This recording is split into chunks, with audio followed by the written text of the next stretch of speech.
Esta semana la emoción embargó a todo el país cuando apareció el nieto de Estela de Carlotto después de 36 años de búsqueda.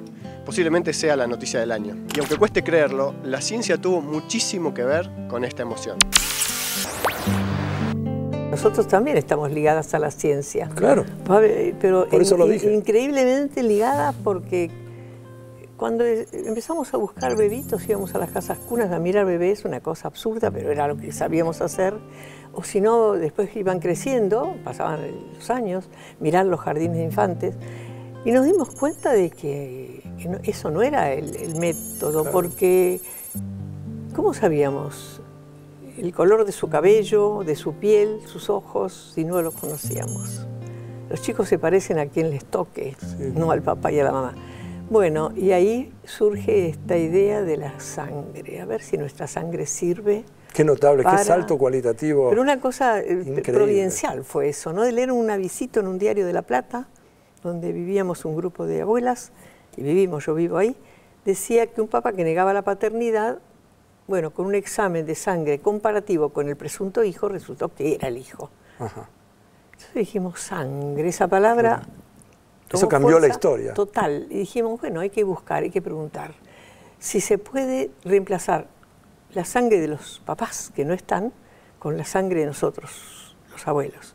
Y empezamos a andar por el mundo con respuestas negativas. Yo me acuerdo en Uppsala, ahí en Suecia, sí. El científico de ese lugar se terminó todo rajuñado de los nervios, pero no, nos dijo, no conozco. Y regalamos en el 82 en Estados Unidos, ajá. En Washington. Ajá. Y ahí la Sociedad por el Avance de la Ciencia nos recibió y nos alentó y dijeron vamos a estudiarlo. Y de ahí mismo pasamos a Nueva York. Y ahí teníamos un gran amigo, entre tantos exiliados, el doctor Víctor Penchazade, que es un genio, y él y su señora Graciela, que trabajaban en estos temas, y nos recibieron como abuelas, como parte de su historia. Y Víctor nos contactó con el doctor Fred Allen, del Blood Center de Nueva York. Y este señor, que ya no vive, nos dijo que lo iban a estudiar, no nos desalentó. Al año siguiente, en 1983, hubo un seminario internacional increíble, donde se llegó a la conclusión de que sí se podía reconstruir el mapa genético de los papás por medio de las familias, tanto materna por un lado como paterna por el otro.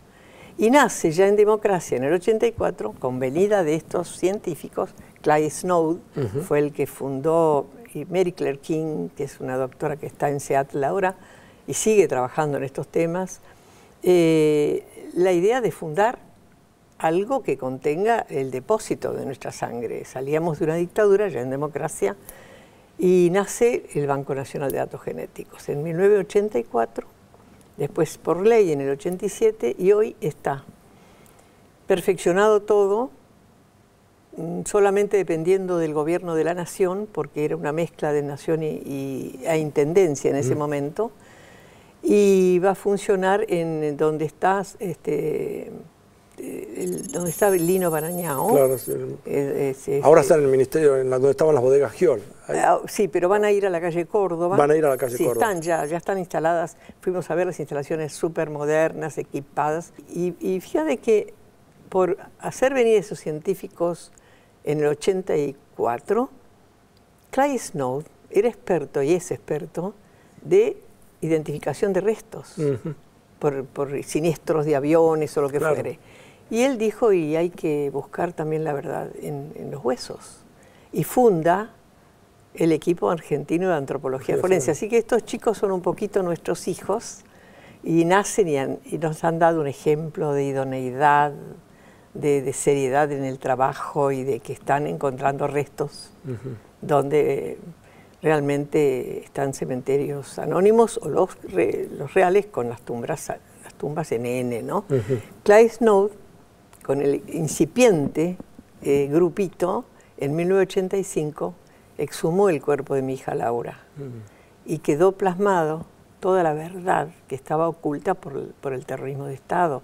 Hablaban de que Laura nunca estuvo desaparecida, que nunca tuvo un hijo, que era una subversiva, que ella iba armada hasta los dientes y que repelieron una cosa que yo quería demostrar. Y los huesitos de ella demostraron, porque el estudio que se hizo de Clyde Snow en adelante era que fue asesinada en el suelo, de espaldas, con tiros en la nuca, y rastros de haber tenido su bebé por la pelvis. Y después también el deterioro de su dentadura demostró los 9 meses de cautiverio. O sea que todo eso pasó a integrar la historia verdadera. Esas historias, lo que me falta es encontrar mi nieto. Eso ya es una esperanza muy grande. Información de último momento y es una muy buena noticia. Recuperaron al nieto de Estela de Carlotto, presidenta de Abuelas de Plaza de Mayo, tras 37 años de búsqueda. Alberto, Estela de Carlotto agradeció en la conferencia de prensa a la ciencia y a los científicos. ¿Por qué? Porque fue gracias a científicos como el médico argentino Víctor Penchazade, que estaba en Estados Unidos, o la científica norteamericana Mary Claire King, o el chileno Cristiano Rego, que las abuelas pudieron por primera vez utilizar el análisis de ADN para identificar a los nietos. Y esto es muy importante porque ese análisis, tal cual como empezaron a usarlo, no necesita tener el material de los padres que estaban desaparecidos y en muchos casos los restos no se tenían porque habían sido tirados al mar o al río. Y por lo tanto, con el ADN de las abuelas o de los tíos maternos, utilizando el estudio del ADN de las mitocondrias, que son los organelos que tienen las células, pudieron establecer el lazo de parentesco con una certeza muy, muy grande. ¿Cómo es que se puede saltear una generación esta técnica? Porque justamente las mitocondrias se heredan solamente por la vía materna. Eso quiere decir que vos, por ejemplo, vas a tener el ADN igual en las mitocondrias tuyas al de las mitocondrias de tu mamá, que a su vez ella lo tiene igual que las mitocondrias de tu abuela.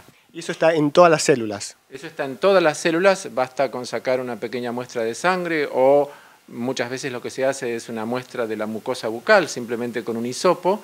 Esas células tienen mitocondrias, las mitocondrias tienen ADN y los expertos estudian la secuencia de bases de ese ADN y la comparan con la secuencia de bases del nieto posible. ¿Por qué se habla de que la compatibilidad es del 99,999% y no 100%? Porque los estudios de comparación de secuencias son estudios de tipo de probabilidades.